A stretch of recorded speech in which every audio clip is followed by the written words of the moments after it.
Bueno, pues antes de comenzar y entrar en materia, vamos a hacer una pequeña introducción, ¿no? Aunque por los que estamos aquí, no sé si por ello será demasiado breve, ¿no?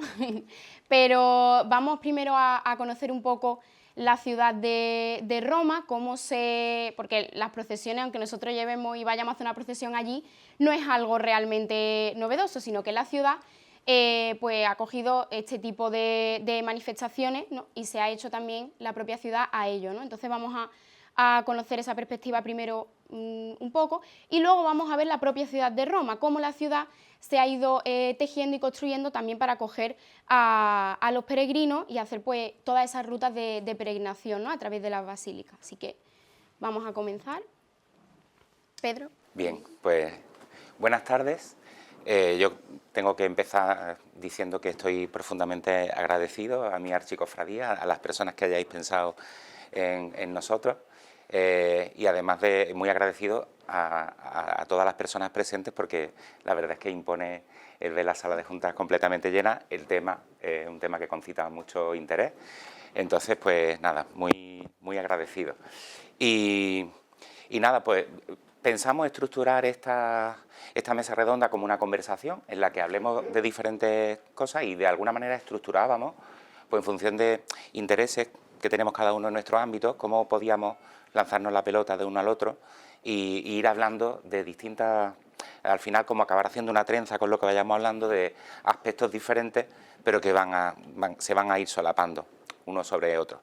Y en esa conversación pues me tocaba abrir fuego ante vosotros y vosotras y queríamos hacer una reflexión sobre esta idea que podemos tener preconcebida de que, vamos a ir a Roma y les vamos a llevar una procesión y ni se imaginan qué es lo que hacemos nosotros en Semana Santa. Quizá vayamos con la idea de avanzadilla y de que vamos a llevar allí algo, claro, vamos a llegar a algo magnífico, evidentemente, pero claro, hay que aterrizar y conectar con lo ancestral y pensar que Roma es el centro del cristianismo y que la liturgia procesional, hay un momento histórico en el que de alguna forma se diseña allí y al final hemos bebido de eso y de ahí las hermandades han llevado a cabo pues, sus proyectos, ¿no? Entonces, para además profundizar ese poquito más de decir, el hecho procesional, el hecho de ir de un lugar a otro en un cortejo, ni siquiera es algo que hayan inventado los cristianos, sino que de hecho podríamos decir, es inherente al hecho religioso. Es inherente al hecho religioso y podríamos encontrar que prácticamente en todas las religiones, de una forma o de otra, hay algún ritual que conecta con nuestra idea de lo que es una procesión. Entonces, en esas tres imágenes yo he querido sintetizar tres pinceladas muy rápidas, para no que se nos vaya mucho por ahí la historia, pero que veamos que esa primera imagen que tenéis arriba a la izquierda, que es del friso de las Panateneas del Partenón, que es una procesión en sí, la imagen de la derecha, que es una procesión funeraria egipcia, en el cortejo funerario ya es en sí mismo una procesión, y en la imagen de abajo una procesión civil romana, de las que podemos ver en los relieves del Ara Pacis de Augusto, que a lo mejor pues en esos días que si vais a Roma, pues podáis ver in situ, ¿no? Pues como decía, el hecho de hacer una procesión, pues vemos que hunde sus raíces profundamente y además en las culturas mediterráneas, pues en la aurora de los tiempos, ¿no? Solamente por decir, ¿hasta qué punto nos parecemos? ¿Hasta qué punto lo que hacemos se parece a eso que hacían? Pues vamos a describir rápidamente algo de la procesión de las Panateneas. La procesión de las Panateneas, que solo vemos en la primera imagen como un detalle, era una procesión que se hacía cada 4 años. La fiesta de las Panateneas, había unas Panateneas anuales y unas Panateneas más grandes que se hacían cada 4 años, y esas Panateneas, si hablamos en una clave nuestra malagueña, diríamos que tenía un recorrido oficial, tenía un recorrido por unas arterias principales de la ciudad, recorría el Ágora, por lo tanto esa plaza pública, ese lugar social de encuentro, y además llegaba a tener, vamos a decir con muchas comillas, su estación de penitencia, porque esa procesión culminaba, tenía un punto culminante en la Acrópolis, en el templo de la diosa Atenea, donde se hacían las ofrendas. Es decir que en realidad hay muchas claves ahí que ya hay ecos ahí que los podemos tener nosotros resonando. Y en esa procesión de las Panateneas, el cortejo estaba claramente distribuido entre hombres y mujeres, las funciones que tenían los hombres y las mujeres eran diferentes, había música también, y había artefactos procesionales, como pueden ser nuestros tronos. Pues en la procesión de las Panateneas había un gran barco que se llevaba hasta la Acrópolis, en el que iba el velo de la diosa, que era una de esas grandes ofrendas que se le hacían. Y en definitiva, lo de la procesión es una cosa más antigua que el hilo negro, es una cosa pues que... Y bueno, y los egipcios hacían procesiones fluviales con la diosa Isis, pues era su Virgen del Carmen, para que hagamos un paralelismo que podamos decir, realmente hay muchas cosas en la cultura mediterránea que a base de irnos apropiando, porque hemos ido en estratos llegando unos después de otros, ¿verdad? Pues sin duda hay un sustrato cultural fortísimo, y en Roma, pues indudablemente de una forma preeminente. Entonces, yéndonos a ¿desde qué momento es concebible que exista en el cristianismo una procesión? Pues en los primeros siglos del cristianismo no es posible, porque la religión es una religión perseguida. No podemos entender el culto público o culto externo, ¿verdad?, como lo entenderíamos ahora. Los cristianos no saldrían a la calle a dar testimonio de su fe. Pero sí tiene que haber pues, un punto de partida, un momento en el que eso ya es posible, y es con el emperador Constantino, cuando con el edicto pues se proclama que la religión cristiana primero es permitida y después es oficial del imperio. Entonces ahí ya sí hay un momento en el que se puede entender que los cristianos, digámoslo en nuestro argot, salgan a la calle. Entonces la imagen que tenéis ahí es de ese viaje de Santa Elena, madre de Constantino, aproximadamente datado en el año 326 después de Cristo, estamos hablando del principio del siglo IV, y esta pintura recoge un poco la proeza de esta mujer que hizo que parece que iba con un equipo arqueológico, puesto que se dispuso a ir a los lugares donde ella supondría que estaban los objetos sagrados de la pasión de Cristo, y efectivamente, según la tradición, los encuentra. Santa Elena ubica dónde está el Gólgota, dónde está el Calvario, y hace excavar allí y se encuentran las cruces. No solo la del Señor, sino también la de los ladrones, y verifica cuál es la del Señor a través de un milagro, ¿no? Porque la cruz del Señor, con el contacto, es la que cura. Y de alguna manera, y ahí ya tenemos una reliquia importantísima para el cristianismo, que es la verdadera cruz de Cristo, ¿vale? Si partimos de que esa tradición es tal cual nos ha llegado a nosotros. Santa Elena no deja todas las reliquias en Jerusalén, sino que sabemos que Santa Elena es consciente de que hay que llevar gran parte de esas reliquias a Roma, y desde ese momento hay una intención de que Roma sea centro del cristianismo, y además llegar a Jerusalén para los peregrinos europeos era una cosa que iba a ser bastante difícil. Entonces era una idea de tener Jerusalén en Roma. Precisamente el traslado de esas reliquias va acompañado también de un traslado de tierra que van a disponer en Roma, en un lugar en el que se va a edificar una basílica precisamente dedicada a esa reliquia de la Santa Cruz, y es una basílica que se llama de la Santa Croce in Gerusalemme, la Santa Cruz en Jerusalén, de alguna manera testimoniando que el suelo de ese lugar es suelo de Jerusalén, porque precisamente han traído tierra hasta ese sitio para que ese sitio sea una Jerusalén en Roma. Fijaros qué importante. Y justo a continuación de esta mujer, de Santa Elena, pues tenemos un testimonio escrito perfectamente documentado, que podríamos decir la primera guía de viaje. Es una mujer hispana, egeria, del siglo IV, de unas décadas posterior a aproximadamente hace un viaje aproximadamente en el 380 y tanto, por lo tanto no muchísimo tiempo después de Santa Elena, sino unas décadas después, siguiendo sus pasos y también recorriendo otros lugares. Una mujer que hace un viaje fascinante. Tenemos que hacer aquí la cuña de que no era una mujer, era una mujer, tenía que ser de un nivel social muy alto, porque iba acompañada de sirvientes, tenía el diploma, que era lo que le abría las puertas para ir atravesando diferentes lugares del imperio, es decir, podía llegar muy lejos y iba muy bien acompañada, tenía un séquito, la recibían allí donde iba y era hispana, ¿vale? De hecho, las fuentes la sitúan como posiblemente del norte de nuestra península. Pues esta mujer, Egeria, llega a Jerusalén y se fascina por lo que ve allí, que es el rito del Viernes Santo. Yo me gusta decir aquí el origen de la Semana Santa.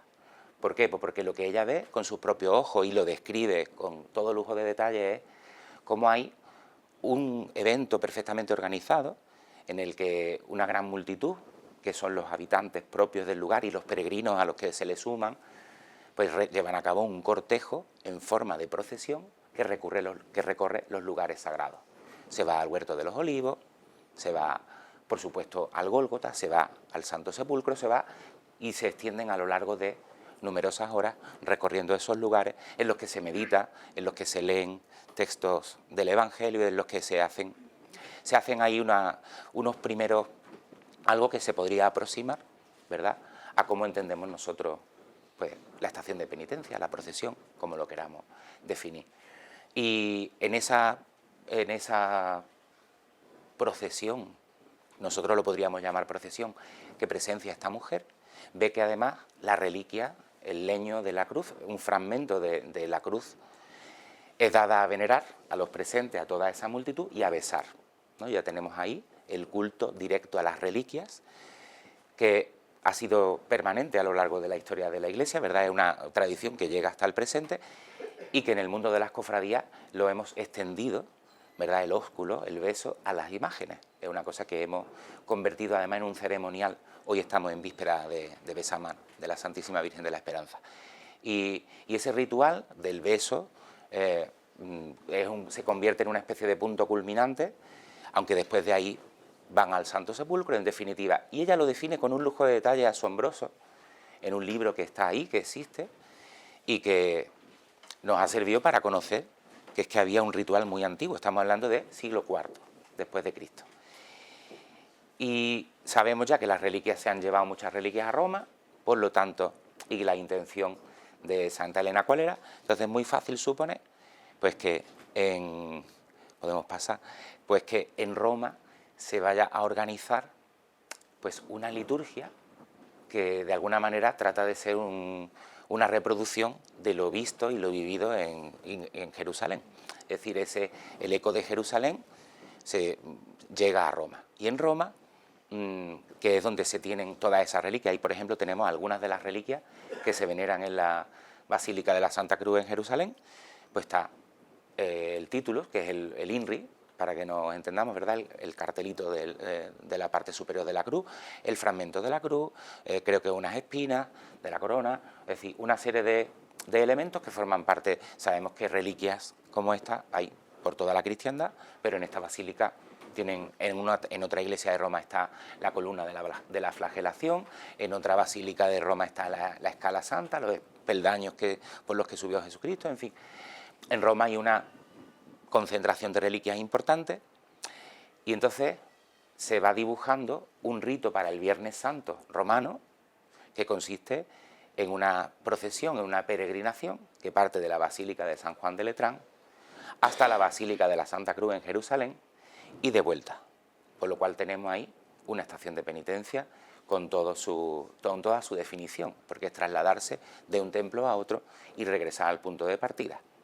Nosotros estamos, en este caso, en una archicofradía que la estación, más que ser una estación pues como definida como catedralicia, ¿verdad?, tenemos el paso, la representación del paso tan antiguo del que queda, ya ha quedado exclusivamente lo que es la bendición del Nazareno, pero sabemos que hunde sus raíces en el siglo XVII y que porque estacionar durante una procesión es hacer esas paradas que están ligadas a unos momentos cumbre, ¿verdad?, del ceremonial. Y luego ya, un poco para tratar de terminar de dar esa visión completa, pues en esta imagen os invito pues a deslizarnos un poco en la mentalidad de la Edad Media, donde las procesiones se hacen muy populares precisamente por los tiempos tan difíciles que se vivieron con las epidemias de peste y con otras calamidades, con las hambrunas, y que fueron algo muy recurrente, esas procesiones por toda la cristiandad, en las que el elemento en común siempre era ir en pos de la cruz, y unos disciplinantes, unas personas que se iban a flagelar, que iban a mortificar el propio cuerpo, que iban a ir probablemente descalzos. Eso ya estaba en parte de esa liturgia de Jerusalén, porque se quiere sentir en el propio cuerpo parte de los padecimientos del Señor, como de alguna manera hacer una transposición, ¿verdad? Y ahí lo que faltan son las imágenes y sus andas procesionales, que eso va a llegar más adelante, pero ahí tenemos de alguna manera definido, ¿verdad?, la procesión como la entendemos.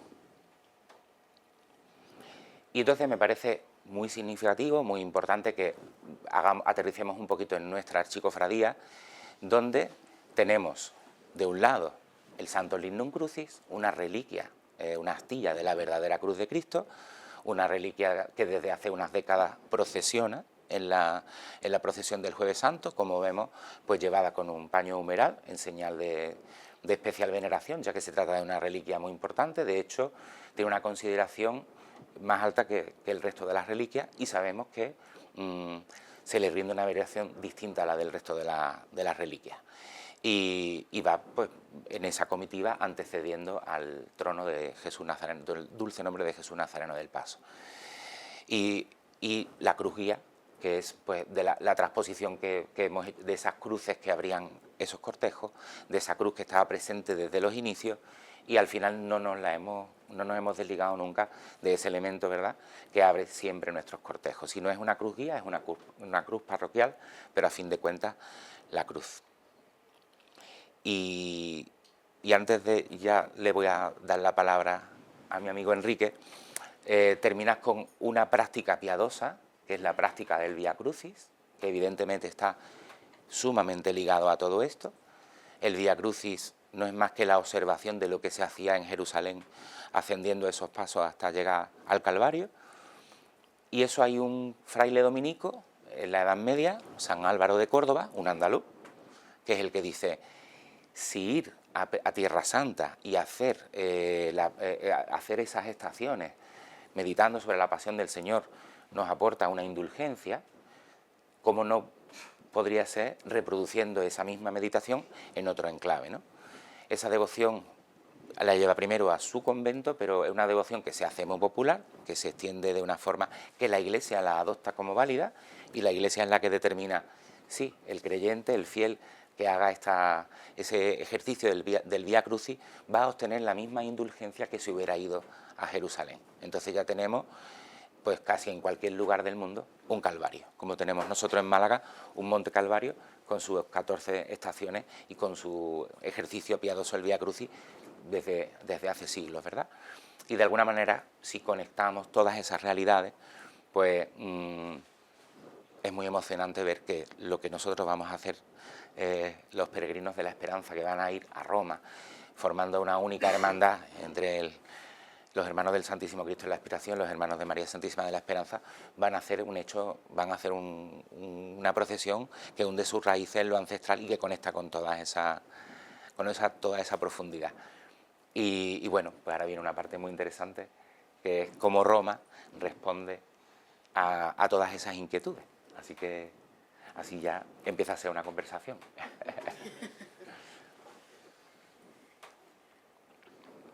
Bueno, muy buenas tardes a todos y a todas. Una alegría inmensa. Yo creo que además el proceso preparatorio ha sido también un disfrute nuestro de los tres, ¿no? Hasta encontrar cómo encauzábamos esta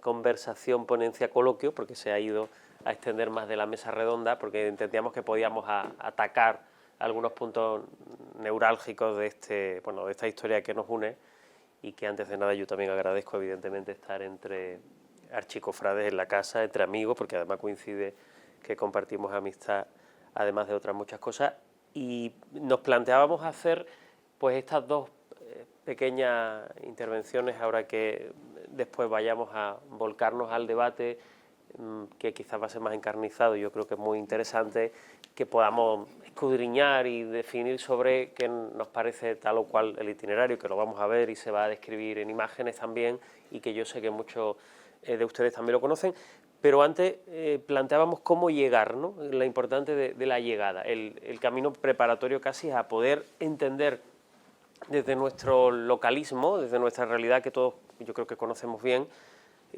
qué somos nosotros, que es la archicofradía, que es por extensión la religiosidad popular ligada a las celebraciones de la Semana Santa aquí en Málaga y por extensión quizás en Andalucía, lo homólogo que puede ser Sevilla en muchas cuestiones, va a haber muchísimas más puntos de encuentro que divergencia en relación a lo que vamos a poder encontrarnos o se van a poder encontrar sobre nosotros, ¿no? Desde una mirada externa en Roma. Y yo lo que quería en cierta manera proponer desde también la mirada o mi mirada espacial o desde la arquitectura y el urbanismo, una mirada al escenario que nos acoge y sobre todo a dar algunas claves que yo simplemente voy a aportaros para que os sirva en un proceso no solo ligado a este efeméride de la archicofradía, sino al resto de días que todos podáis, quienes más o quienes menos, arañar días por adelante y por detrás y que evidentemente entre una y otra cosa visitéis la ciudad y podamos llegar a entender otras lógicas.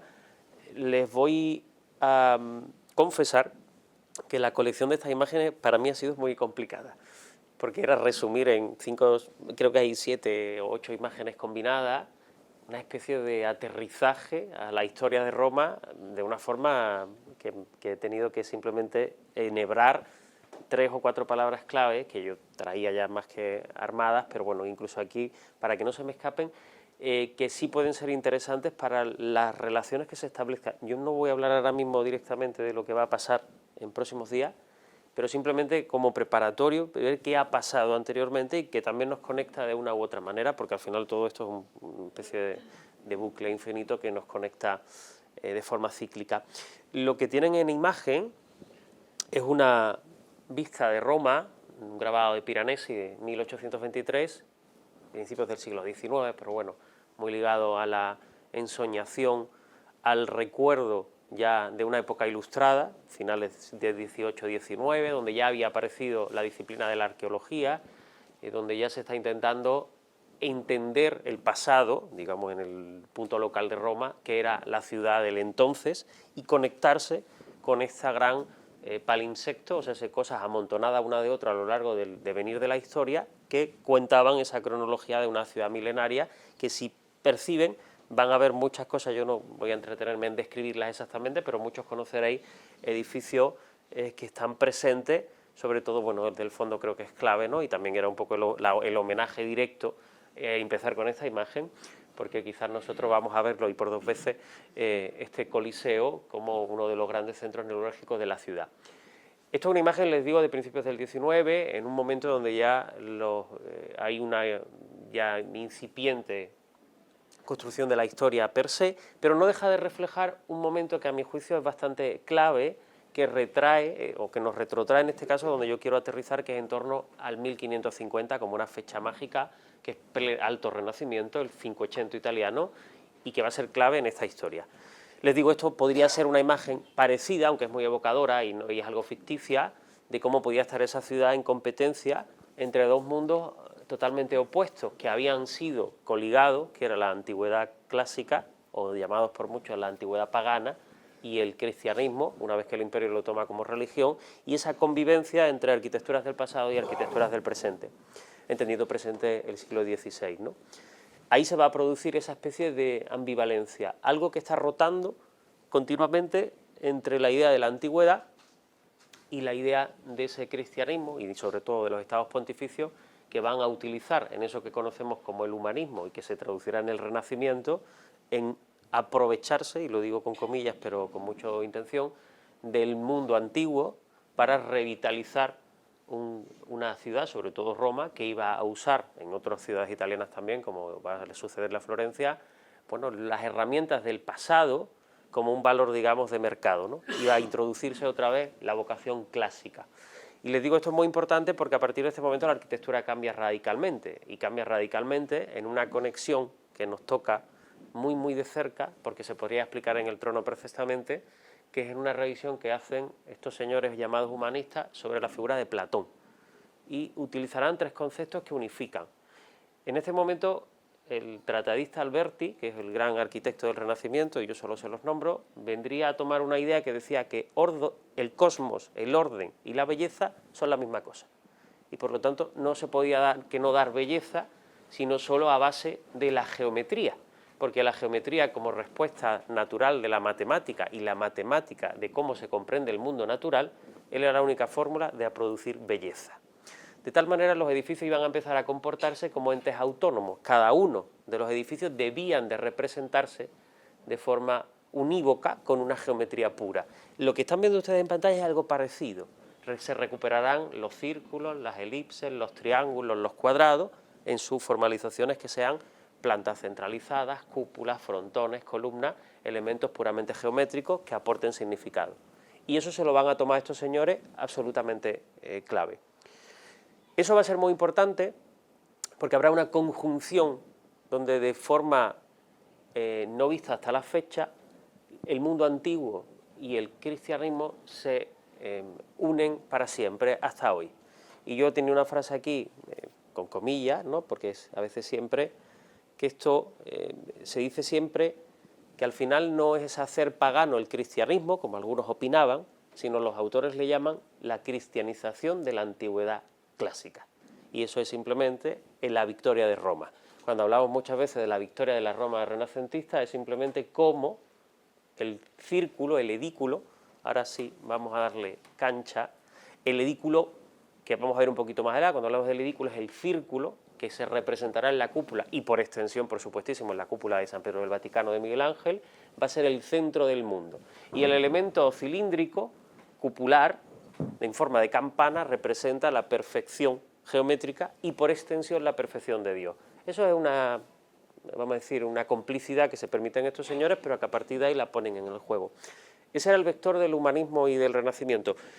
Después habrá un segundo vector.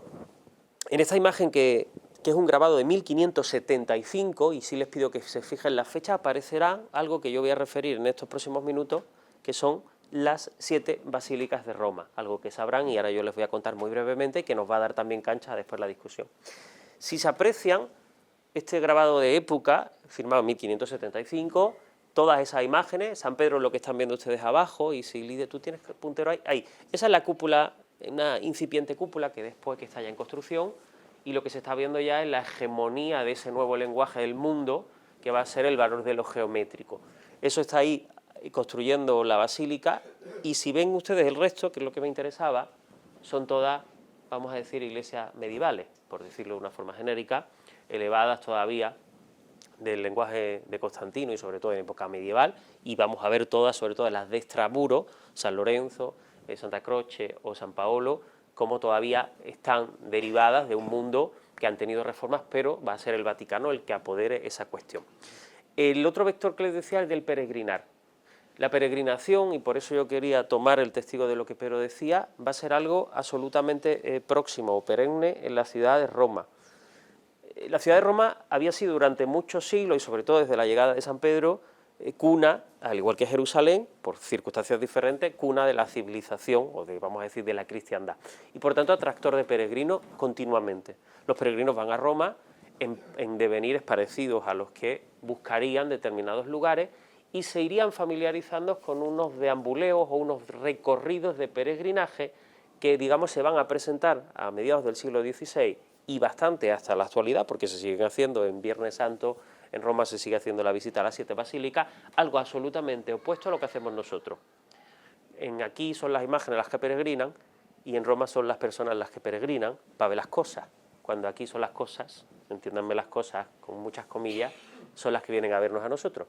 Eso es importante, muy importante, para la preparatoria de ir y llegar a Roma. Una ciudad que está prevista para que sean las personas las que vayan a visitar y no que sean los objetos de culto, por extensión las reliquias o las imágenes sagradas las que nos visiten a nosotros a nuestra aguarda. Estamos esperando a que lleguen y vemos las estructuras profesionales pasar. Eso va a estar aquí desde el principio. Miren, el que más o menos se inventa este asunto es San Felipe Neri, de la orden de los llamados aquí en Málaga filipenses, pero en todo el mundo oratorianos. Los oratorianos de San Felipe en 1540 hace el primer recorrido de las 7 basílicas y hace este recorrido y habla de la indulgencia plena, de la visita a los lugares sagrados entre ellos casi todos tienen relación martirial, porque es la tumba, en este caso de San Pedro, la tumba de San Pablo Apóstol, las reliquias en la Santa Cruz de Jerusalén, las reliquias de Cristo, las reliquias de San Sebastián, las reliquias de San Lorenzo, de los lugares de enterramiento, y muy interesante, y además de reciente actualidad, el primer templo dedicado a María de Nazaret, que es Santa María la Mayor, donde se ha decidido enterrar el Papa Francisco y por lo tanto de plena vigencia, además por la relación hispana que tiene con nosotros históricamente. Esas 7 basílicas se presentan aquí en clave medieval, en una ciudad que, aunque ya vive el Renacimiento, todavía está totalmente forjada en estas cuestiones de lo medieval. Pero fíjense, pasamos un poquito más adelante y sucederá algo mágico. En estas cuestiones, estas basílicas, por impulso de un papa, el Papa Sixto V, se van a ver absolutamente contaminadas de un plan de reformas urbanas, lo que conocemos el plan de Sixto V, que se produce entre 1585 y 1590, y es fruto de la Roma que hoy conocemos, evidentemente de la Roma histórica, donde en el planito que ven aquí, que el profesor Gideon hizo una recreación de lo que sucedía, está muy pequeñito, pero bueno, pueden ver lo que ven abajo a la izquierda de San Pedro del Vaticano y el río Tíber, el Tíber, un poquito en medio es el Coliseo, que se ve el circulito, arriba vamos a ver la Santa Cruz de Jerusalén, San Lorenzo Extramuro, y determinados elementos como portapías, si lo ven con detalle van a ver las 7 basílicas hiperconectadas con una serie de arterias urbanas, o sea, avenidas, que se abrieron en la Roma antigua, preparando el llamado Jubileo del 600.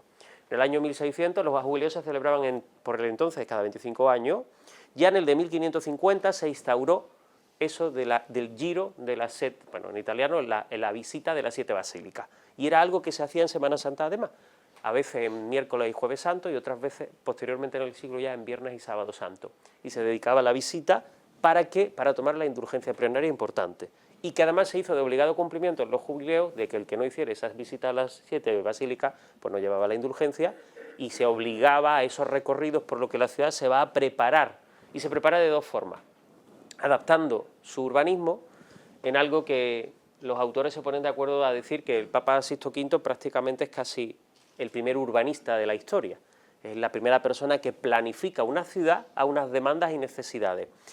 Algo que todos conocemos ahora mismo, cuando una ciudad se prepara a un evento extraordinario, dígase una Expo Universal, unas Olimpiadas o un Mundial, que es lo más parecido que vamos a tener hoy día.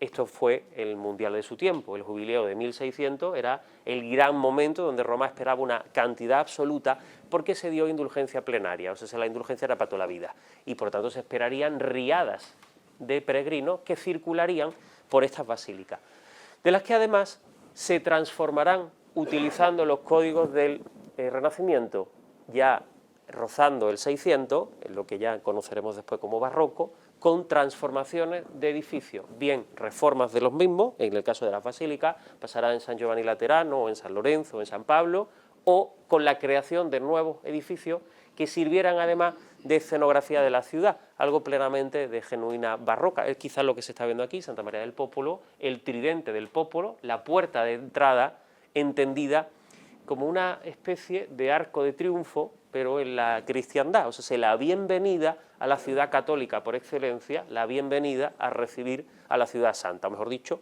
la ciudad santa recibe al peregrino y le da acceso a través de una de sus entradas, evidentemente además por antonomasia. Yo siempre recomiendo que el que vaya a Roma por primera vez, por favor, entre por Santa María del Popolo. Sí, es casi, debería de ser la puerta de peaje para poder pasar, porque realmente está concebido así. En la siguiente vamos a ver ya un plano que si simplemente comparan, los planos son bastante candentes en cuanto a comparar uno con otro, el del 1575 con este otro plano que estamos viendo aquí en pantalla, y que si les decía el plan de Sixto V se lleva entre 1585 y 1590, aproximadamente esta es la imagen en 1600 con la preparación de esas iglesias ya previstas para la acogida de los peregrinos.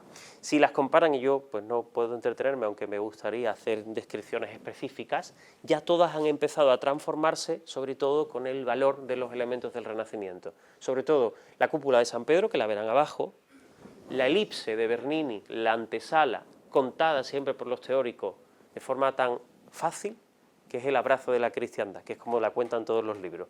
¿Sí? Bernini produjo una antesala, el valor del nártex, o sea, un espacio de anticipación de la llegada de las personas que sirviera como el abrazo de la cristiandad contra sus hijos, o en ese caso para sus hijos. Pero van habiendo cómo aparecerán otras. Aquí en Santa María la Mayor, que está aquí a la izquierda, aparecen ya las cúpulas, la maravillosa capilla aquí, los promotores, cardenales, obispos que van haciendo capillas, reformas, retablos, todo en clave renacentista, en ligaduras ya con lo que va a contar el barroco. Y fíjense, la ciudad se ha transformado de forma clave, y esta es la ciudad que existe. Evidentemente me voy a perder otros muchos relatos del futuro, pero toda esta ciudad que está contada en este plano, el estado prácticamente de las 7 basílicas es casi coetáneo a lo que están viendo en ese grabado, y si vemos determinadas imágenes, muchos de los grandes escenarios urbanos que se irán construyendo a finales del siglo XVI, sobre todo el siglo XVII, el llamado 600 italiano, que eso ya sí lo podríamos calificar como el barroco italiano, es sobre todo, yo lo tenía aquí, si para los manieristas de finales del XVI la palabra es esa capacidad urbana de generar ciudad, para los barrocos ya del siglo XVII va a ser generar escenografía. Y he hecho este apunte, porque nos va a venir bien después para las discusiones de los itinerarios, porque estas son las escenografías creadas. Miren, Roma crea sus escenografías con la absoluta convicción de que son espacios que están mixturando lo sacro y lo profano. Y eso es lo que los teóricos hablan de sacralizar lo público. Todas estas iglesias tienen un cierto valor religioso per se. Y entre otras muchas reformas, he traído solo escasamente algunas, no podía irme sin dejar la Piazza Navona, un circo convertido en plaza, un circo que asume la presidencia de Sant'Agnese, de la iglesia de Santa Susana, del gran arquitecto Francesco Borromini, esa gran cúpula que ven en el grabado, que emula tantas otras cúpulas que será Roma, ciudad de cúpulas, todas aquellas representando el valor de Dios. Pero dos cosas más. El valor de Dios se representaría como una emulación del pasado, con un edificio que, por cierto, se me ha olvidado de poner, compañeros, que era el Panteón de Roma, porque es la cúpula de las cúpulas. Los cristianos asumirán el valor de la cúpula del Panteón de Roma, o llamado por los italianos Panteón, que es la casa de todos los dioses. Desde el cristianismo será la casa del único Dios, y esa cúpula va a estar persiguiéndonos sine die, desde que la tenemos en el cartel conmemorativo de la procesión, hasta que va a estar prácticamente en toda, la generación de prensa, de dosieres, de información, la cúpula vaticana, como presencia continua. Esa va a estar ya aquí, por ejemplo, en la Piazza Navona. Pero se combina otra cuestión más, la revalorización, o mejor dicho, la resignificación del pasado y de la antigüedad pagana. ¿Por qué? Por medio de dos cuestiones. Utilizar, recualificar los espacios de la ciudad antigua, porque todo eran preexistencias de la ciudad antigua, con excepciones, porque ahora nos lo llevaremos al Palatino y a los Foria Imperiali, y articular el corazón real de la ciudad, sobre todo entre dos lugares emblemáticos, que es como se reformará la ciudad, entre el Campo de Marte, que es la ciudad medieval, y los Forios Imperiales, como el centro neurálgico de Roma. Y segundo, con el plan de Sixto V y el embellecimiento de los espacios urbanos a través de elementos de la antigüedad. A los papas les encantaban muchísimo obeliscos, como lo que están viendo ustedes, algunos traídos directamente desde Egipto, en ese afán coleccionista que van a tener estos humanistas en esos momentos. Y fíjense, van a ser otros tantos. Aquí grandes proyectos que también les invito a que visiten si están. Esto se nos va del itinerario, pero esto es la mayoría, además sobre todo porque es un sitio muy importante, de las 7 colinas de Roma, por cierto, 7 colinas de Roma, las 7 basílicas de Roma. El 7 va a estar muy presente en la ciudad, además tiene un número con mucha importancia en estas cuestiones. Esto es el fontanone dell'Acqua Paola, está en el Gianicolo, muy cerquita de la Academia de España en Roma, y próximo además al gran centro, a la cúpula de San Pietro in Montorio, que yo también les invito a visitar, que va a ser otro de los grandes edículos de este momento conocido. Y al lado, una pieza preciosa, Juan Bautista Martínez del Mazo, pintando el arco de Tito, que estábamos discutiendo, el arco que está dentro del Foro Imperial. Y hoy día, en esa obsesión continua, desde gentes creyentes, convencidas y católicas, de apropiarse, de considerarse en estos momentos los papas y los estados pontificios como herederos legítimos de ese pasado antiguo, del proceso de conversión de Constantino. Y sí es importante entender que hay una apropiación de todo el vocabulario clásico y metido dentro de una misma coctelera que va a ser hasta hoy nuestro vocabulario, mejor dicho, nuestro lenguaje. Porque si nos vamos simplemente a los diseños cofrades y suntuarios varios, vamos a ver cómo el resto de ese léxico viene prácticamente de ahí.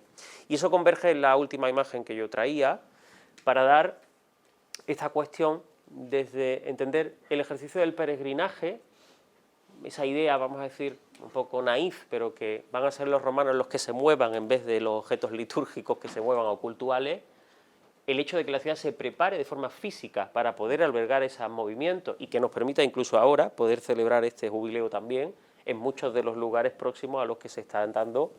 Y tercero, el lugar escenográfico. Este es el famoso plano Noli, si alguien lo despista, es una cartografía que se hizo de la ciudad en 1748 por Gian Battista Noli. Les invito a que la busquen. Si se escribe Noli con 2 L, búsquenla porque además una universidad americana, que no recuerdo ahora mismo cuál, tiene una plataforma interactiva preciosa que se puede... no, es que te puedes meter, navegas por el plano, te mueves, una cosa deliciosa, que se ve la ciudad del momento.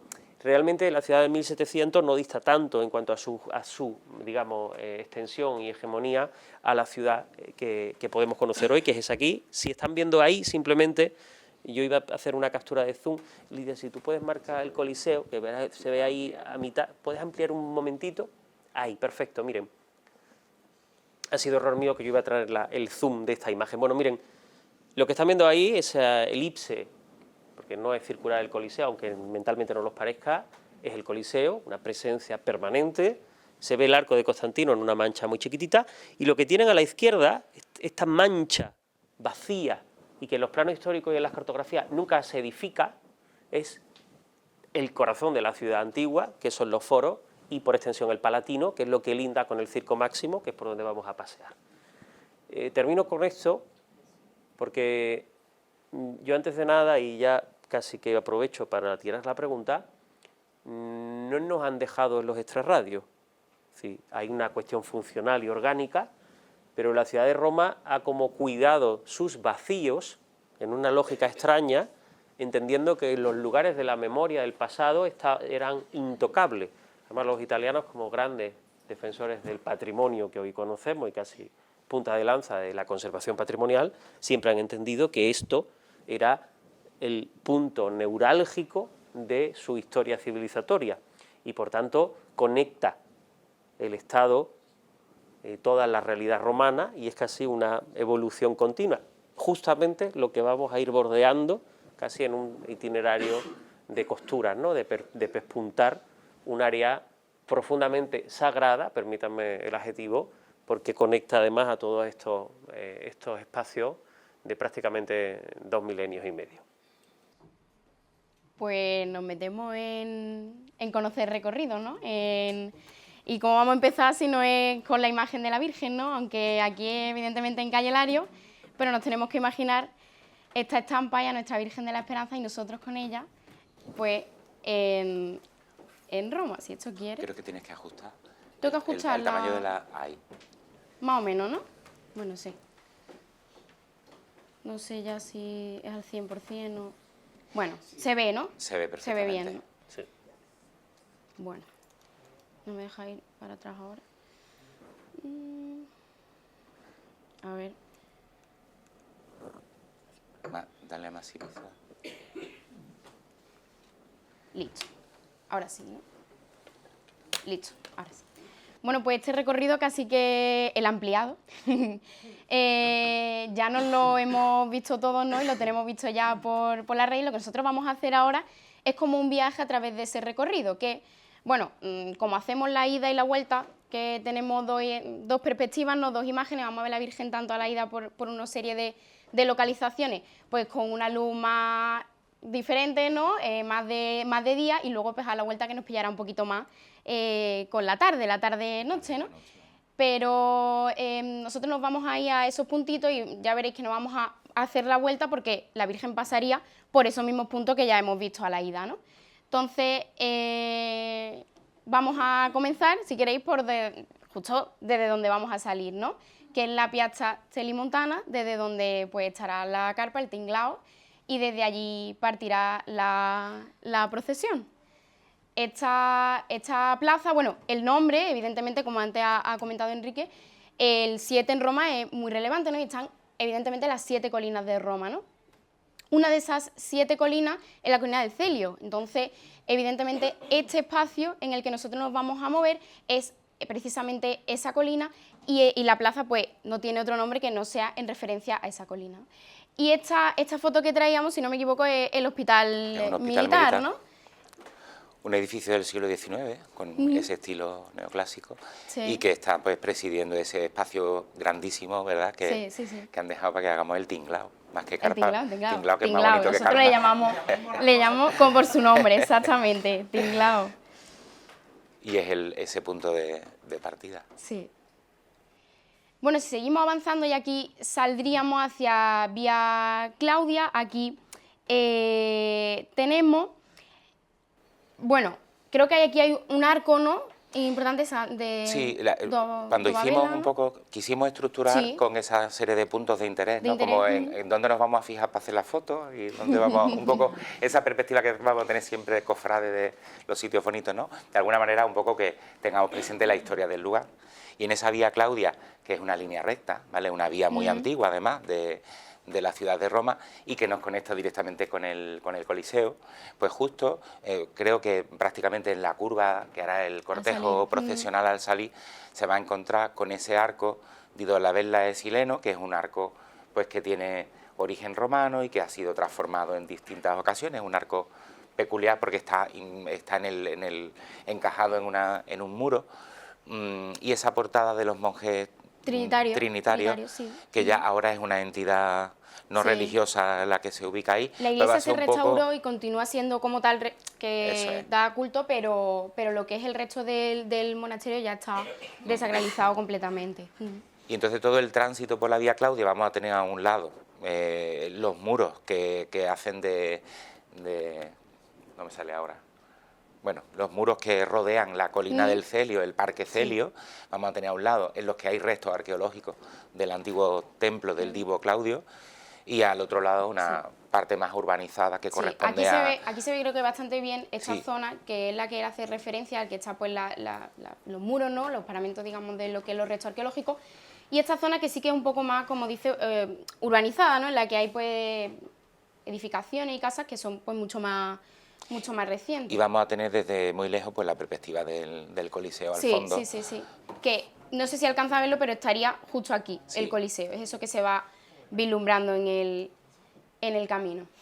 En esa hay una, digo porque fijar la mirada en cuestiones, ¿no?, sobre todo los que hayáis estado en Roma con anterioridad, posiblemente estas zonas, no solo el Coliseo, sino estas zonas de extensión son menos visitadas, son barrios más modernos, son barrios del 19, pero si veis va a haber una presencia de vegetación ingente, y yo creo que eso va a ser una de las grandes sorpresas, que yo cuando intentaba ver puntos a favor y en contra, es verdad, otros itinerarios podrían haber tenido otra monumentalidad, pero este va a tener una presencia vegetal y unas arboledas, sobre todo en estas vías, que yo creo que nos va a venir muy bien. Pero aparte vamos a tener unas estampas bastantes, ¿no? Algo de sombra.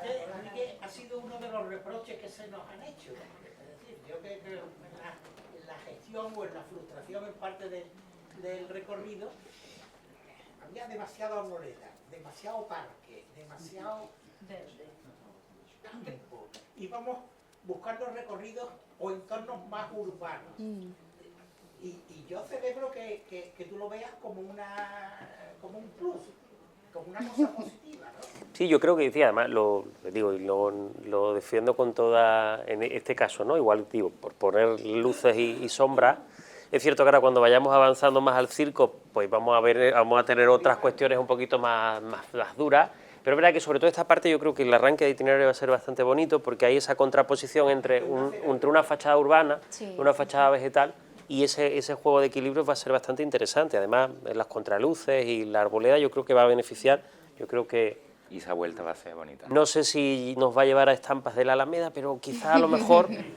lo digo porque el porte, si va a ser una chispita ante Lidia, el porte de esta arboleda, que aunque sea una arboleda urbana, además Roma si algo caracteriza es que porque sus barrios tienen unos árboles de porte importante, y aquí vamos a ver ese telón verde que yo creo que va a funcionarnos bien en esta parte de recorrido.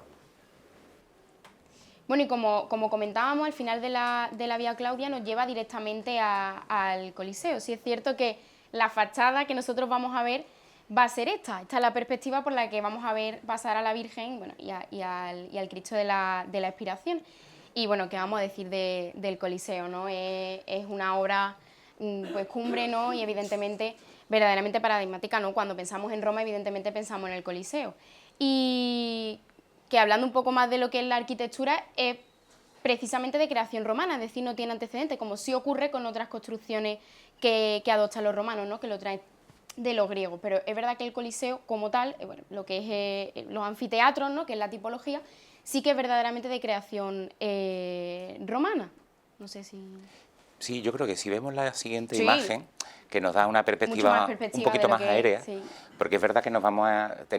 creo que tenemos la postal del Coliseo incrustada, ¿verdad? Con la fachada, la cara A y la cara B del Coliseo, ¿verdad?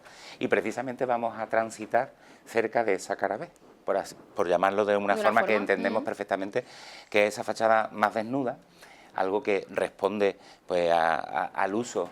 En el momento en el que el Coliseo deja de tener uso como anfiteatro, como lugar de lucha de gladiadores, cuando el Imperio Romano desaparece como tal y empieza a ser pues una cantera, como han sido tantos edificios importantes, un lugar de expolio de materiales donde esos materiales van a ser utilizados a lo largo de los siglos por los mismos papas para otras construcciones.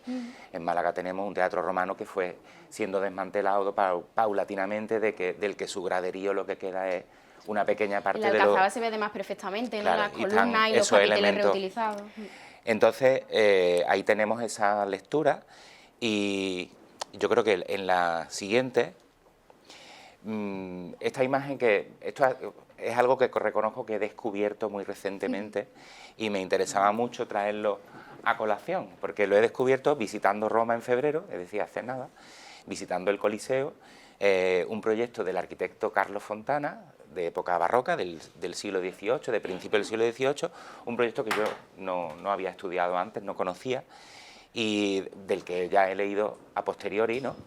Y que me pareció interesantísimo porque hay desde muy pronto un interés por resignificar lo que ha estado diciendo Enrique, ¿verdad? Esa actitud de querer resignificar lo anterior, lo pagano, por llamarlo de otra forma, ¿verdad? Y el arquitecto Carlos Fontana propone un proyecto que, de haberse realizado, habría cambiado para siempre la impronta y el propio significado del edificio. Tengamos en cuenta que el Coliseo es un lugar de sangre y arena, donde tenemos perfectamente delimitado, ¿no? Y a través del cine, pues que el anfiteatro es el espacio, el escenario para esas luchas de gladiadores, las naumaquias, todo eso, ese espectáculo en torno a la violencia, que en Roma fue tan importante.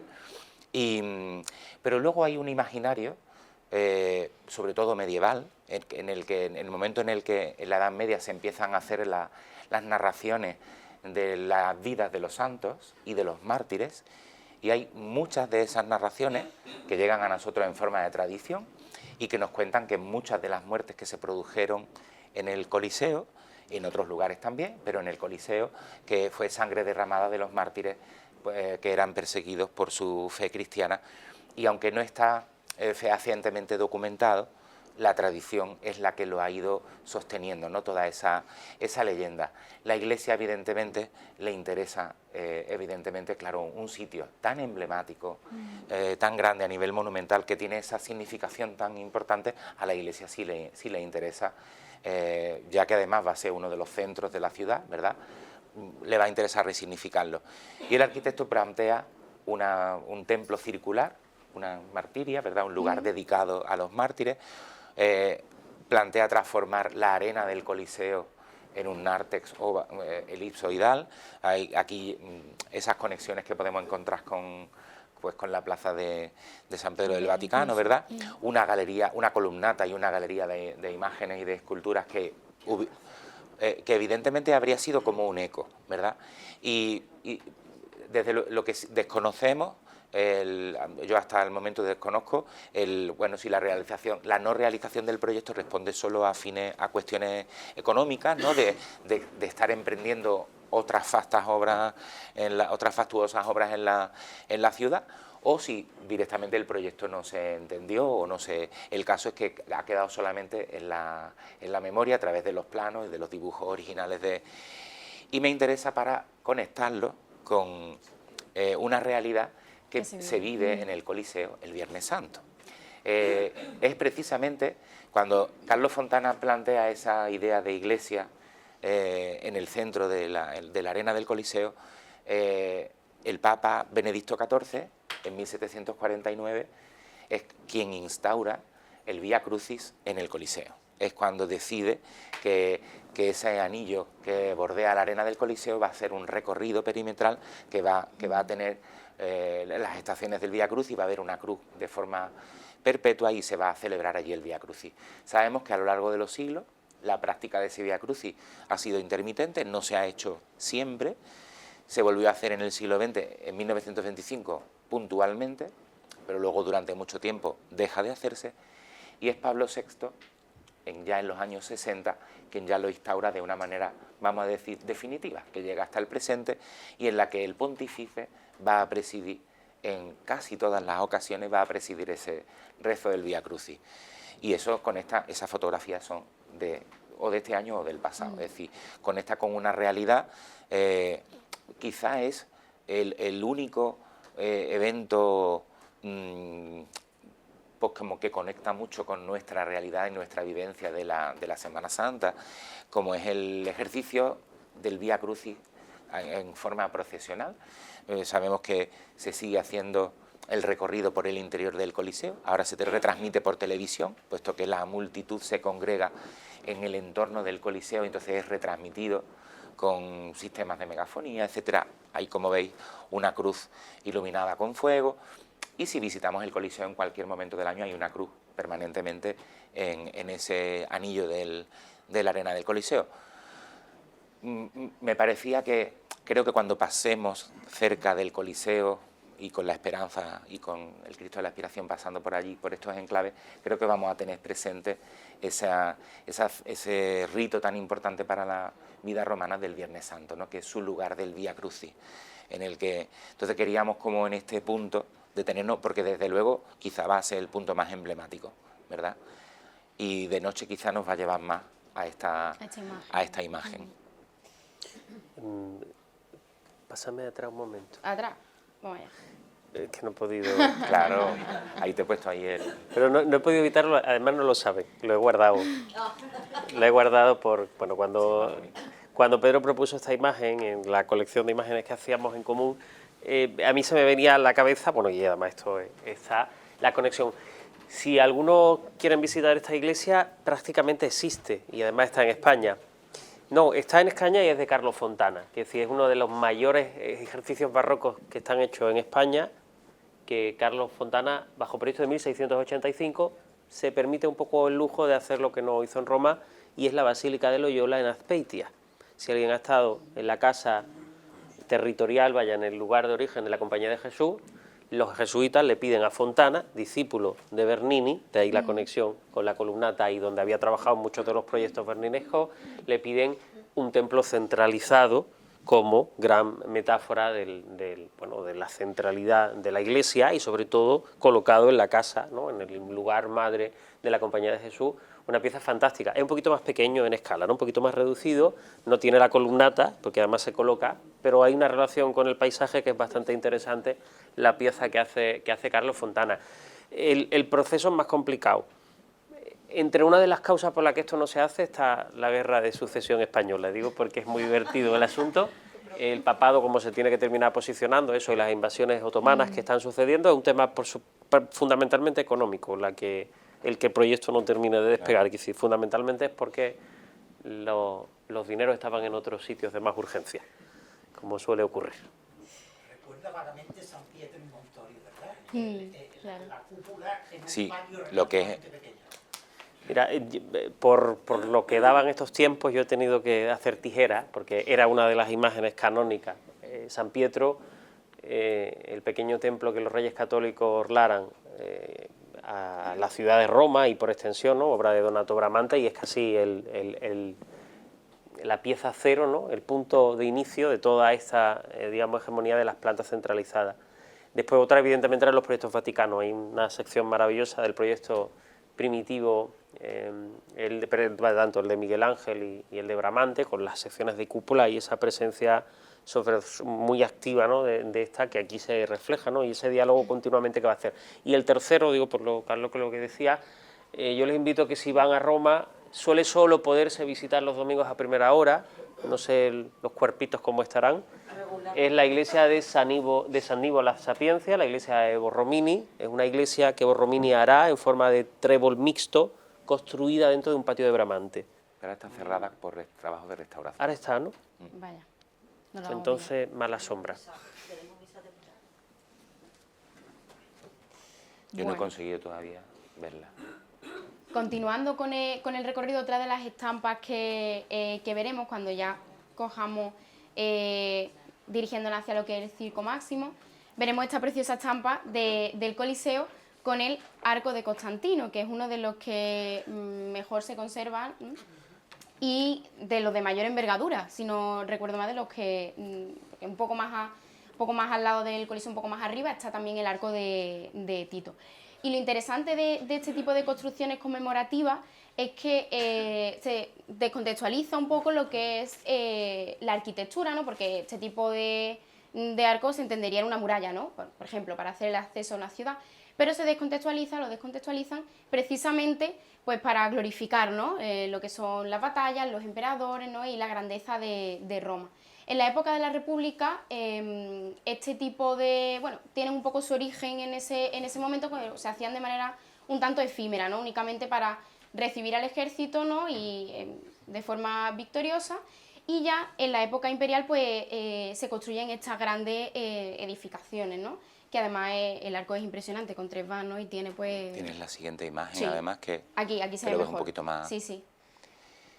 Que ahí podríamos añadir que tiene una función procesional también. También, porque exactamente. el foro es un sitio de procesión de los ejércitos cuando hacen esas procesiones triunfantes, y los arcos de triunfo tienen al final una... Pensaba que ibas a decir que por ahí podíamos haber pasado. No, hasta ahí no, seguro que no entramos por ahí. No lo sé. Ya les decía que hay una verja de protección, que sería quizá lo más complicado de todo. No sé si entra por ahí, no sé por un yo. tema lógico, y no sé cómo estamos de dimensiones, pero bueno, creo que no. Pero en el fondo sería, pero sí es cierto que al final, lo que decíamos, los símbolos, estas cuestiones de resignificar determinados usos paganos, es la propia historia de la Iglesia, y ya lo sabéis, desde nuestras fiestas actuales, determinados cultos que se van, digamos, trasladando al culto cristiano, pero también va a ser la manera de entender la arquitectura y los espacios celebrativos en esas relaciones que van a establecerse. Y estos sitios siguen teniendo esa especie de espíritu, ¿no?, de los tiempos, que están ahí manteniéndose latentes, y que yo sí creo, como otra de las cuestiones, estos elementos son mucho más ancestrales y antiguos por su propia datación que otros tantos que son turísticos y estupendos, pero muy recientes. Y por tanto esa relación, digamos, de volver al origen, ¿no?, al valor de la peregrinación, de encontrar un sitio que conecte con lo ancestral y que nos conecte a lo que Pedro contaba al principio, ¿no?, con una cuestión puramente de la espiritualidad del ser humano. Yo creo que también está bien, ¿no?, que el itinerario nos vaya haciéndose aparecer elementos de altísima importancia. Tienen este valor también, lo digo en mayúsculas, ¿no?, valor de ruina, porque la ruina tiene su evocación y su importancia, pero es verdad que algunos pues veremos cositas estropeadas, porque también lo están por los tiempos y con donde además se mantienen como están, pero son parte indisoluble de la memoria de la ciudad, y además yo creo que vamos a conectar una serie de hitos de mucho interés. Este arco es el primero, o sea, en la era ya cristiana, ¿no? Es el arco de Constantino, y entonces no tiene referencia a los dioses paganos, sino ni tampoco tiene ninguna referencia al dios cristiano, pero sí hay una mención a la inspiración divina, que de forma muy vaga parece que quiere contentar un poco a los creyentes de uno y de otro lado, ¿no? Y de alguna manera pues no deja de ser, es un arco romano plenamente que digamos que enraiza con toda la tradición de la antigüedad romana, pero es quizá el primer arco de triunfo que tiene ese puntito cristiano, que lo vemos ahí en ese. Entonces, bueno, Y una idea más, que en otro de los descartes, tengo una carpeta de descartes de imágenes grandísima. En otro de los descartes está otra iglesia importantísima, que no era de Roma, pero era importante, una iglesia albertiana, que es Santo Andrés de Mantua. La iglesia de San Andrés de Mantua, si la buscan en sus dispositivos móviles ahora mismo, van a encontrarse que es esto que está usted viendo aquí. Alberti lo único que planteará es una metáfora, y yo se lo resumo muy sucintamente, que era que entrar a la casa de Dios es un triunfo, y entonces conectar el triunfo del emperador, o sea, si el emperador entra como victorioso después de sus contiendas, y uno entra a la casa del Padre por la propia victoria de la promesa de la redención. Fíjense la cuestión, los renacentistas, me permitan la expresión, se hicieron muchas trampas al solitario, muchísimas, porque la idea simplemente era conectar determinados símbolos que fuesen fácilmente digeribles y sobre todo fáciles de colocar en una nueva realidad. Les digo esto porque tantas y cuantas puertas que nos son legadas a nuestra memoria colectiva hoy, y entre ellas muchas de esas puertas de arcos de medio punto, que es este, por las que salgan ejercicios, tronos, pasos procesionales, derivan todas de aquí. Derivan de usar el arco otra vez como símbolo de lo triunfante. Y además esta arcada del arco, el triple arco, además tan característico de Constantino, se va a ir repitiendo en el Renacimiento por doquier, en fachadas principales, donde generalmente, por si alguien no ha seguido la pista, digo, porque está la imagen estupenda, la imagen está estupenda, y vamos a ver continuamente lo que se conocen como las plantas o las fachadas viñolescas, que son los edificios de finales del 500, que generalmente responden a las nave principal, más grande, y naves laterales, con una fachada que responde al uso funcional de la iglesia. El uso funcional simplemente permítanme acoplar el arco de triunfo a modo de fachada. Si esto se le remata con un frontón, aquí paz y después gloria, y tienen ustedes prácticamente la codificación de lo que se va a entender como el templo renacentista por excelencia. La fachada de la Catedral de Granada es un Totalmente. enorme arco de triunfo, y la de Málaga, en cierta forma... Sí, no, en cierta forma es una herencia. Como la misma estructura, y desde luego la de... O sea, No, además así es quizás el ejercicio más claro, apuntaba Pedro Granada, y sí, desde la iglesia de Mantua habrá otras tantas, pero aterrizará en España de forma sobresaliente con Alonso Cano en el ejercicio de Granada, y aquí tímidamente José de Bada las insinúa, ¿no? Esos arcos triunfales que se reducen en jerarquización, como pasa prácticamente aquí. Por lo tanto, nuestras lógicas cofrades también y barrocas no se alejan tanto en muchas cosas de estas formalizaciones. Pues continuando, ya dejamos atrás un poco lo que es el Coliseo y seguimos en dirección al Circo Máximo. Y aquí encontramos pues otra de esas puertas, ¿no?, de las que acaba de hablar Enrique.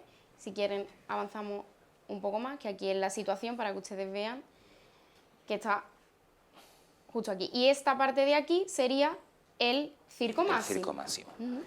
Esta portada, sí, que es la portada conocida allí como más popularmente por la portada del Viñola, por el arquitecto, es bueno, uno de los hitos arquitectónicos, de los pocos, porque es una vía bastante muy naturalizada, ¿no?, con mucha vegetación, con mucha... y es la puerta de acceso de los jardines farnesianos, que al fin de cuentas pues fue uno de los primeros jardines botánicos europeos que el cardenal Alejandro Farnesio hizo en terreno propio, porque fue hacerse con una parcela de la colina del Palatino, no se estaba cogiendo una parcela en cualquier sitio, y en un lugar en el que está haciéndose todo eso, que la colina del Palatino, con unos edificios con unas ruinas preexistentes que son de los edificios palaciales, y se hacen unas terrazas, se hacen unos miradores, se trabaja de una forma paisajística. Nosotros vamos a pasar por ese acceso, ¿vale?, pero que conecta con un lugar muy preeminente, ¿verdad? Pues hay de nuevo esa resignificación que hicieron los eclesiásticos sobre los... Y ahí se ve perfectamente la perspectiva que vamos a pasar, se ve esos jardines. Sí, vendríamos por aquí, si no me equivoco, hacia abajo. Continuando, si lo ven, aquí está la puerta, aquí está este resto del acueducto de Nerón, que... El Aqua Claudia. Sí, Agua Claudia, el acueducto de Nerón, que él mismo se construyó para abastecer su propia residencia, la Domus Aurea, que yo creo que no podemos pasar sin mencionarla. Bueno, hubo un incendio en el año 64 y Nerón aprovechó para hacerse su propia residencia, que, bueno, a su muerte, pues, evidentemente fue casi que destruida en cierto modo, y que se descubrió casi de forma fortuita en el siglo XV, dando, pues, a los artistas de aquel momento una verdadera fuente de inspiración, ¿no? Y nosotros también, en cierto modo, cuando hablamos de los diseños cofrades, ¿no?, pues bebemos también mucho de todos esos grutescos, ¿no?, que se llamaban grutescos porque los artistas iban ahí, ¿no?, con sus lámparas y con lo poco que podían y tenían, para copiar precisamente esas pinturas que había en la Domus Aurea de Nerón. Y que, como digo, pues nosotros bebemos mucho de, bueno, y durante toda, solo Rafael, ¿no?, muchísimos artistas. Y, en cierto modo, yo recuerdo cuando estábamos con el tema del manto, ¿no?, y de los diseños, que si hablábamos de Candelieri, no sé qué, ella me recordaba, evidentemente, pues a todo eso, ¿no?, a toda esa historia de la Domus Aurea de Nerón y la influencia que al final Roma y lo que ha sido todo, pues ha tenido para la historia del arte, ¿no? Que además el esquema como que más perpetuado sí, en el diseño de los mantos, de las sayas, el Candelieri, ¿no? Esa zona central que luego nos saca hacia toda la demás hojarasca, ¿no? Y llegamos a la zona del Circo Máximo, ¿no?, que nos parece así demasiado grande, ¿no? ¿Cómo lo veis? Bueno, pues ¿Por dónde lo pillamos, no? fue el mayor estadio de la antigüedad. Sí, o sea, con sí, eso sí. ya lo decimos todo, ¿no? Una capacidad de cientos de miles de personas. Sí. Sabemos la función que tuvo en su momento como lugar de celebración de competiciones, básicamente de carreras de cuadrigas y de vigas. Tenía uno de los laterales era abierto, ¿no?, para precisamente dejar el espacio al acceso a lo que son tanto las cuadrigas, ¿no?, como al propio público que acogía. Efectivamente. Y bueno, en la espina central, que ahora ya por el estado en el que vemos los restos en los que se encuentra, pero en la espina central estaban algunos de esos hitos, como algunos de esos obeliscos que luego desplazaron a otros lugares. El de Santa María del Popolo y el de Santa María Mayor estaban precisamente en esa espina central del circo, o sea que ahí hay una reapropiación una sobre otra, del mundo romano sobre el mundo egipcio y del mundo de los papas sobre el mundo antiguo. Yo apuntaría dos cuestiones positivas y negativas, sí, por no tampoco no tenemos tanta responsabilidad ninguno de los que estamos aquí, sino la configuración de este paisaje que se nos hereda. Ya les digo que resuena algo más interesante visto así, aéreamente, digo, por el que no haya estado. Ya les anticipo que a pie de persona esta idea del circo se diluye en un campo extenso, fascinante, que yo les pido ahora por nada que asuman la carga verde. No, les digo eso, a mí me parece además lo digo completamente en serio, que me parece una oportunidad el estar continuamente en esta relación de espacios abiertos, pero también permítanme decir que posiblemente sean de los mejores espacios abiertos de la humanidad, en el sentido, porque estas zonas que equilibran también el valor arqueológico, el vegetal, el patrimonial, los edificios, los no edificios, cuando uno pasea por allí solo echándose un paseo, la atmósfera, la carga histórica está y el espacio es fantástico. Ahora, a ver los grados que hace. No, a ver la temperatura. Debo decir también que yo que he pateado eso a pie, la parte de la izquierda, la avenida que es el recorrido de ida, quizás es ligeramente ascendente hasta la mitad, y luego la última parte, ahí no se ve bien, sorprendentemente, pero sí es urbana. Es decir, a la izquierda sí hay casas, ¿no? Y sobre todo tiene una soberbia vista sobre los palacios palatinos. Sí, sí, sí. La hemos puesto ahí. Ahí los fotógrafos, tienen coloquialmente se van a hinchar, porque los tronos con el fondo ese que estamos viendo pueden ser fotografías Claro, por eso les decía, en esta relación de fondo-figura, yo no quisiera hacerles paralelos a esta ciudad, pero se los voy a hacer.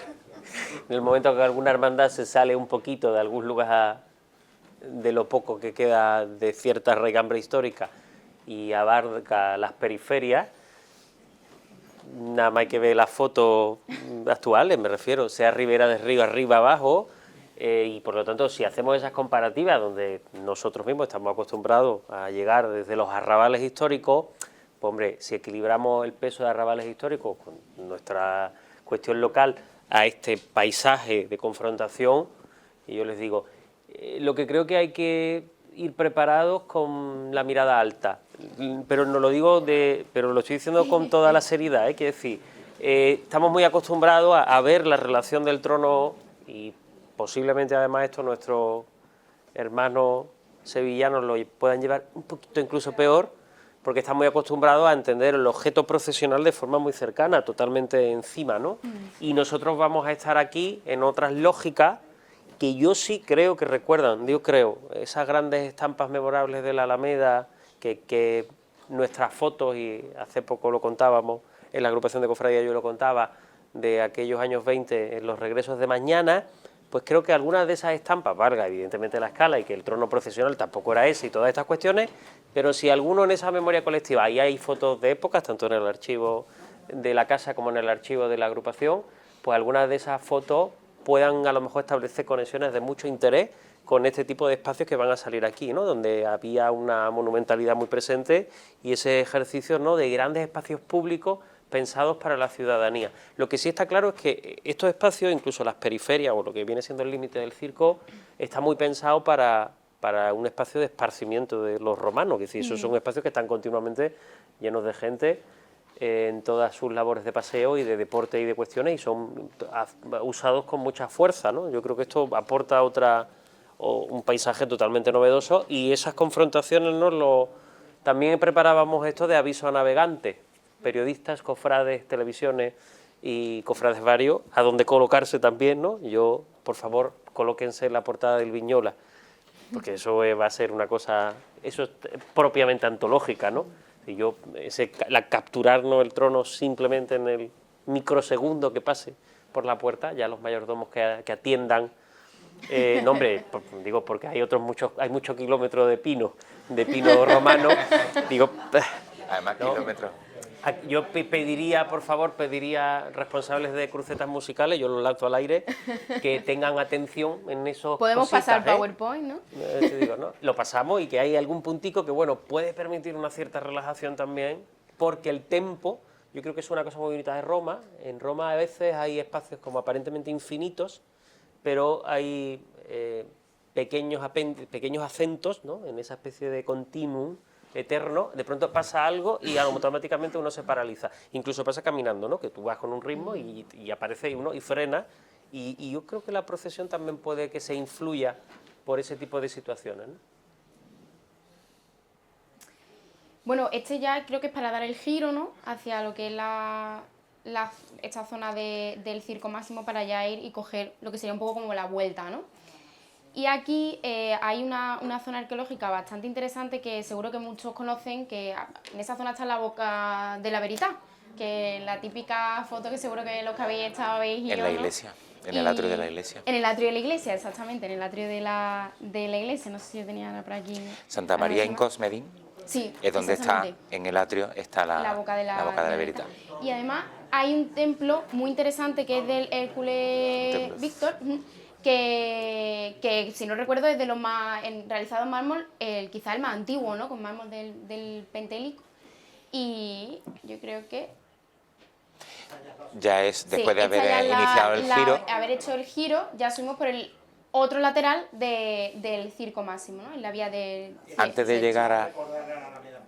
de llegar a la zona arqueológica, hay una zona mínimamente urbanizada, como vemos ahí, y esa torrecita que se ve ahí, ese frontón, es de Santa Anastasia, que es una de las basílicas más antiguas de Roma en origen, aunque luego el edificio, lo que vemos en el exterior, es del 17 y el interior del 18, Y bueno, aunque solamente es un pequeño hito que no está en primera línea, pero es el lugar donde partía la procesión del miércoles de ceniza, que se encaminaba a Santa Sabina, como otro hito que también tiene un significado profundo en las costumbres litúrgicas de Roma. Ah, al llegar allí a esa plaza. Y este edificio, que actualmente es un museo, Garum, actualmente es un museo de cocina además, y de ahí el nombre Garum, pero que en origen, evidentemente, por la fachada y tal, adivinamos que tuvo que tener anteriormente otra función, y fue el monasterio de los padres olivetanos, que está pues muy cercano a esa instantánea anterior, con esta fachada en forma de telón o de pantalla, ¿verdad? Y con la mano de Cicerón, que dicen los romanos que está en el centro justo exacto de la fachada. Justo aquí. Sí. Tramito de La vía del cielo. A ver, De Alameda. la anterior ha Sí, sido- sí. Alameda. Bueno, yo creo que Bueno, esto ya es casi que exactamente ya esto es el final. vuelve, esto es Alameda Centro, Alameda Norte, Alameda Sur, quiero decir que yo... es decir, Por hacer que un poco no de- digo por la cuestión lógica de la archicofradía, sino por la extensión de la Semana Santa. Yo creo que casi todos los que estamos aquí por generación, casi todos, podemos tener recuerdos vivos de la procesión de Alameda Norte y en los itinerarios Alameda Norte, Alameda Sur. En el sentido que al final son ejes muy vegetados y donde muchas veces se produce que hay fachada urbana, hay fachada verde, y cuando vemos simplemente el enfoque pasa en algo parecido, ¿eh? Y es posible que yendo por el lateral, no sé si sur o norte, cuando vayamos por uno de los, a lo mejor la comitiva que antecede, ¿verdad? La del Nazareno de León y la Dolorata, vayan por el otro. Es posible que haya un cruce ahí, ¿no? Y es posible, y además, como antes se apuntaba, que decir, la propia disposición del circo habrá que ver, digamos, ya calibradamente, pero yo simplemente le invito a que investiguen si los que estén días previos, porque hay puntos de, digamos, de visuales donde sí se conectan fácilmente los dos lados y se puede ver que haya seguramente, con los cortejos que más o menos conocemos en número que podemos estar manejando, posiblemente nos vayamos a poder encontrar en los enlaces, ¿no? Y se puedan ver perspectivas del cortejo de forma unitaria. Yo creo que es muy interesante, ¿no? Eso también. Sí.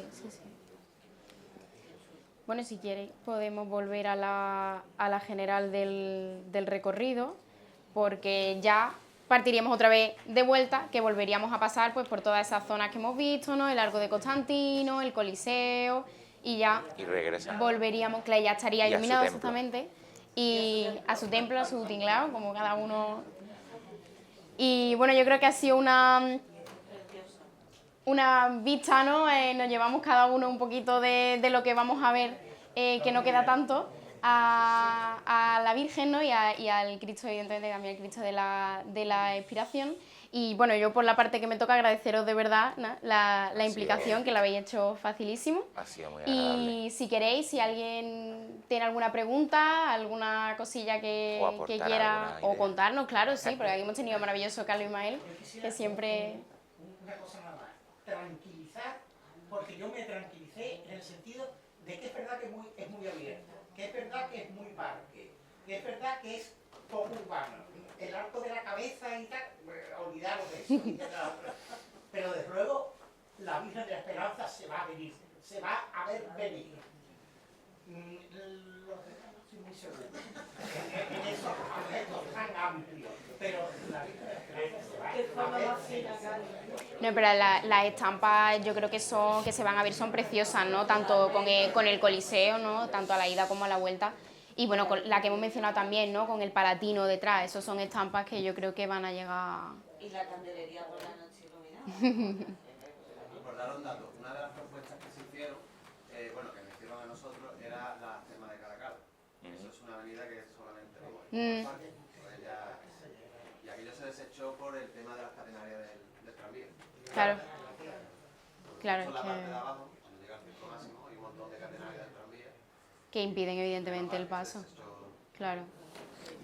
Aquí yo, voy a decir, casi conclusiva mía, que si yo resumiría dos ideas que creo que he ido deslizando a trozos, ¿no?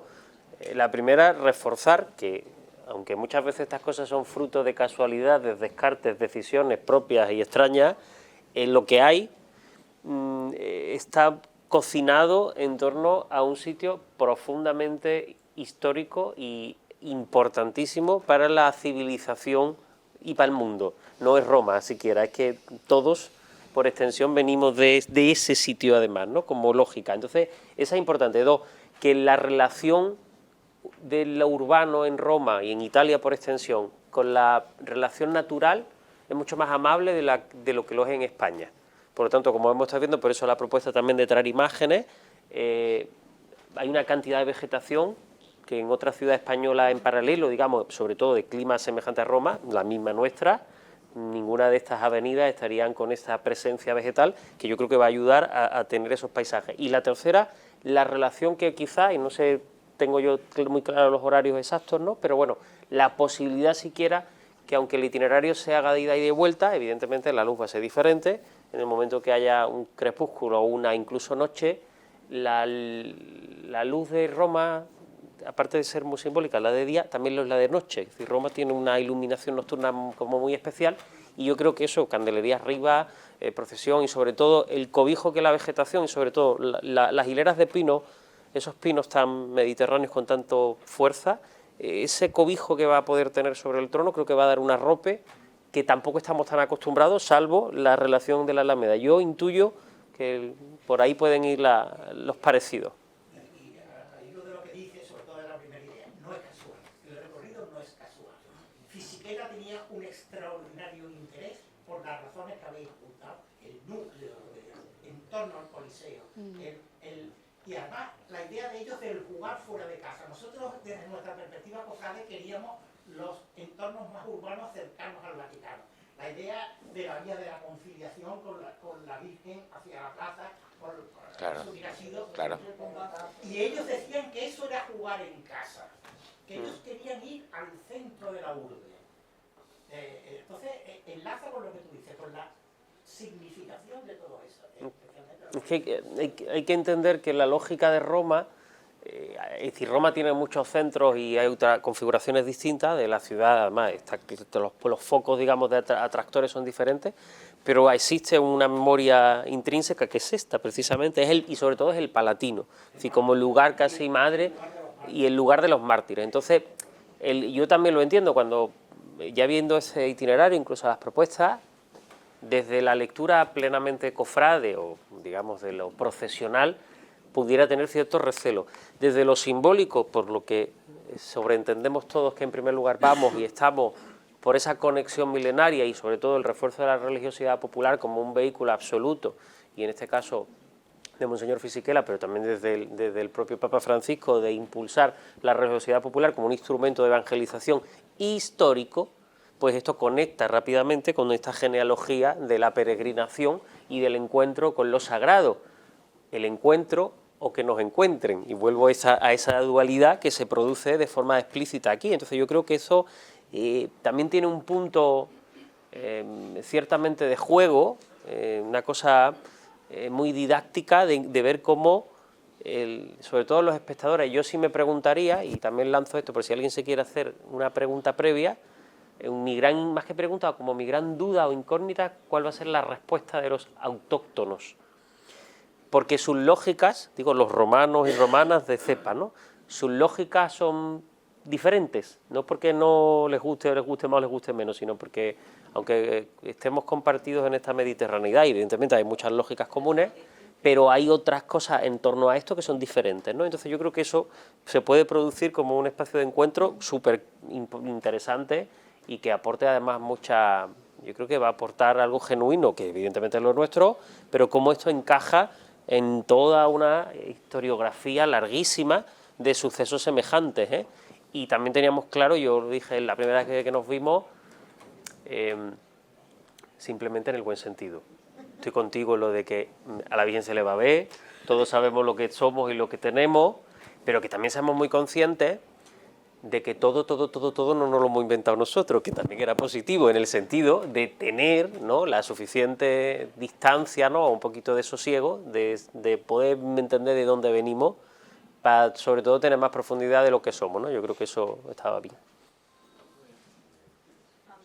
Pues listo, si nadie más, yo creo que podemos concluir. No hay dudas, qué bien. Dar las gracias.